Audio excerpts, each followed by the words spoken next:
사랑의 주님, 우리를 위해 싸워주시니 감사합니다. 하나님께서 싸우실 때 우리가 할 일이 무엇인지 말씀하여 주시옵소서. 지금 이 시간 성령의 빛을 비추어 주시옵소서. 예수님의 이름으로 기도드립니다. 아멘. 오늘의 말씀은 느헤미야 4장 14절에서 18절 말씀입니다. 14절 말씀. 내가 돌아본 후에 일어나서 귀족들과 민장들과 남은 백성에게 말하기를 너희는 그들을 두려워하지 말고 지극히 크시고 두려우신 주를 기억하고 너희 형제와 자녀와 아내와 집을 위하여 싸우라 하였느니라. 대적들의 위협으로 인해 두려움에 사로잡혀 있는 백성들에게 느헤미야는 하나님을 기억하라고 선포합니다. 또한 느헤미야는 너희 형제와 자녀와 아내와 집을 위하여 싸우라고 말합니다. 가정을 위해서 애통하지 않으면서 어찌 다른 사람의 구원을 위해 눈물 흘리며 기도할 수 있겠습니까? 인간적인 사랑으로는 구원을 이룰 수 없습니다. 가족 구원을 위해 반드시 기도해야 합니다. 그들의 구원을 위해 싸워야 합니다. 15절 말씀. 우리의 대적이 우리가 그들의 의도를 눈치챘다 함을 들으니라. 하나님이 그들의 꾀를 피하셨으므로 우리가 다 성에 돌아와서 각각 일하였는데. 대적의 의도가 무엇입니까? 두려움과 염려, 걱정으로 내가 망하는 것입니다. 그래서 하나님의 일이 이루어지지 않는 것입니다. 그 대적의 의도를 우리가 알고 있다는 것, 눈치챘다는 것을 대적도 듣고 알고 있습니다. 그러나 우리가 원수의 의도를 알고 있다고 해서 원수가 떠나지는 않습니다.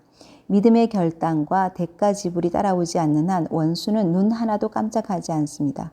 그러면 내가 믿음으로 살겠다고 결단의 행동을 취하면 즉시 도망갈까요? 아닙니다. 그렇게 쉽게 물러나가겠습니까? 오히려 다시는 그런 믿음의 행동과 결단을 하지 못하도록 더 큰 위협과 공격을 시도합니다. 그러나 바로 이때 계속 감사할 수 있느냐, 계속 믿음으로 전진하느냐가 중요합니다. 두려움에 눌려 철수해버리면 다음 단계가 오지 못합니다. 더 큰 두려움 속에서 살아야 합니다.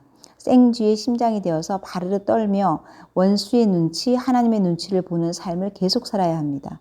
죽어도 믿음으로 살겠습니다 하면 그때 하나님께서 대적의 꾀를 피하여 주십니다.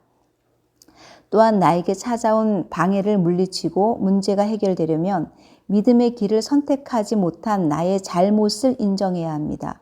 그럴 때 하나님이 대적의 꾀를 피하여 주십니다.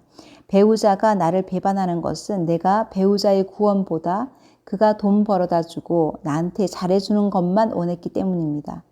자녀가 문제를 일으키는 것은 부모가 믿음을 넣어주기보다 성적과 학벌을 따르도록 양육했기 때문입니다.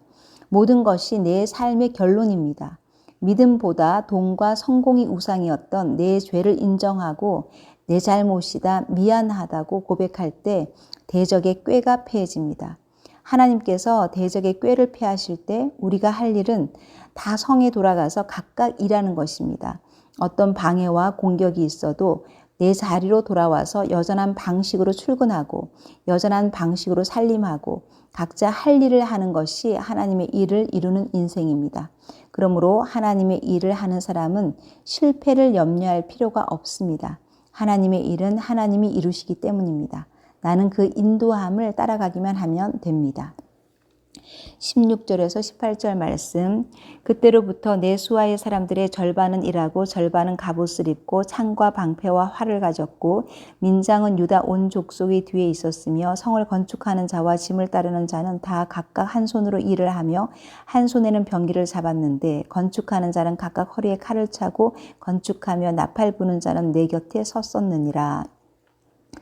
대적의 위협이 계속되자 느헤미야는 백성들을 더욱 체계적으로 조직합니다.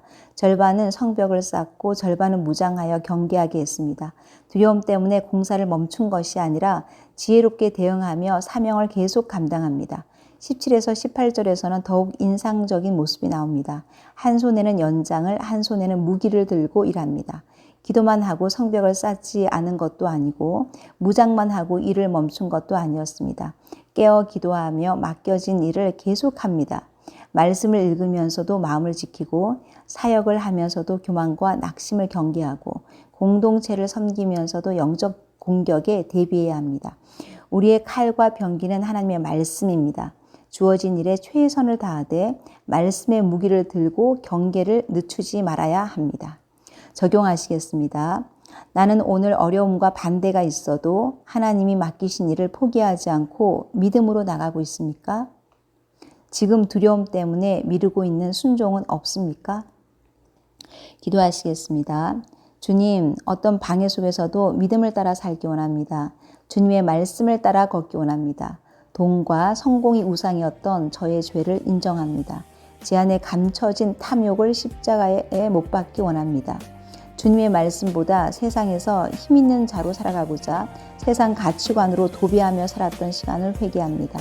이제 믿음으로 살기 원합니다.